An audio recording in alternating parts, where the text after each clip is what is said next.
અમદાવાદના મેમનગરમાં ફ્લેટમાંથી વૃદ્ધનો મૃતદેહ મળી આવ્યો છે। 60 વર્ષીય કાનજીભાઈ નામના વૃદ્ધનો મૃતદેહ મળ્યો છે। એકલવાયુ જીવન જીવતા વૃદ્ધનો મૃતદેહ મળતા ખળભળાટ મચ્યો છે। 30 વર્ષની મૃતક વૃદ્ધ એ સોસાયટીમાં કામ કરતા હતા। સોસાયટીના કામો કરી વૃદ્ધ ગુજરાન ચલાવતા હતા। સોસાયટીના સભ્યોને જાણ થતાં પોલીસને જાણ કરાઈ હતી। પ્રાથમિક રીતે હત્યાની આશંકાએ પોલીસે તપાસ હાથ ધરી છે।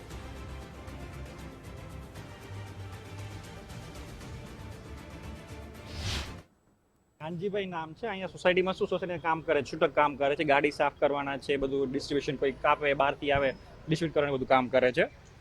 સવારે મને લગભગ 5:45 વાગે એક અમારે જે કામ કરવાના છે એમને ફોન કર્યા, ઘરે આવ્યા કે આવી રીતે લાગેલું છે કે જોઈ લો। મેં સારું જોઈએ એમ આવીએ છે।